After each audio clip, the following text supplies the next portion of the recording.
7 अक्टूबर 2023 को हमास ने इजराइल के ऊपर ऐतिहासिक रूप से अभी तक का सबसे बड़ा हमला किया था।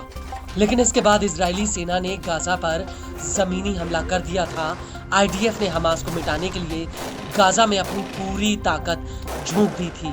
इजराइल की सैकड़ों बटालियन गाजा के अलग अलग हिस्सों में हमास से लड़ रही हैं और अब इस युद्ध को 15 महीने हो गए हैं, लेकिन इसके बावजूद आईडीएफ हमास का सफाया नहीं कर पाई, बल्कि हमास ने उन इलाकों में फिर से वापसी की है जहां पर आईडीएफ ने हमास के सफाये की बात कही थी। चाहे वो खान यूनिस हो या फिर जबालिया या फिर राफा, गाजा के हर कोने में बड़ी ही मजबूती से इजरायली फौज का सामना कर रहे हैं। और अब तो इजरायली सेना ने भी मान लिया है कि गाजा में हमास को सिर्फ सैन्य ताकत से हराना नामुमकिन है।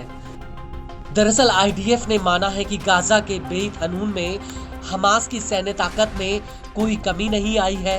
उल्टा पिछले दिनों में इस इलाके में आईडीएफ के 16 सैनिक मारे गए हैं। इसको लेकर Israeli news agency Israel Hayom ने न्यूज एजेंसी अनादोलू के हवाले से कहा कि 13 जनवरी 2024 को बेत हनून में आईडीएफ के 5 जवानों की जान चली गई।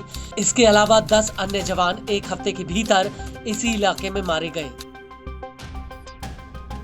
इजराइल हायोम का कहना है कि आईडीएफ ने इस इलाके में अक्टूबर 2024 को हमला शुरू किया था और तब से लेकर अब तक इस इलाके में आईडीएफ के 55 सैनिक मारे गए हैं। इनमें से 16 सैनिक सिर्फ बेत हनून में मारे गए। वहीं 13 जनवरी 2025 को इजरायली मीडिया ने खबर दी थी कि बेत हनून में एक आईईडी ब्लास्ट में 5 सैनिक मारे गए और 8 जवान गंभीर रूप से घायल हुए हैं। बेत हनून को लेकर आईडीएफ के एक अधिकारी ने इजराइल हायोम से कहा कि अक्टूबर 2023 में जब आईडीएफ ने बेत हनून पर हमला किया था तो उस वक्त आईडीएफ ने इस इलाके में भीषण बमबारी की थी, जिसकी वजह से शहर का ज्यादातर हिस्सा तबाह हो गया था। इस दौरान यहाँ सिर्फ एक सैनिक की मौत हुई थी और कुछ सैनिक घायल हुए थे। लेकिन अब बेत हनून में आईडीएफ को जान माल का इतना नुकसान हो रहा है जो कल्पना से परे है।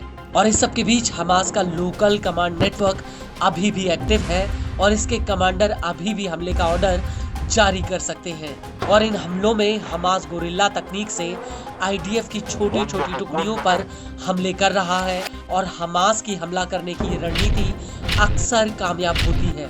और इस सब के बीच आपको ये भी बता दें, 13 जनवरी 2024 को ही हमास की सैन्य शाखा अल कासिम ब्रिगेड्स ने राफा में आईडीएफ की 25 सैनिकों वाली एक यूनिट पर अटैक किया था। यह हमला शबूरा कैंप में हुआ था जो दक्षिणी गाजा के केंद्रीय राफा में है।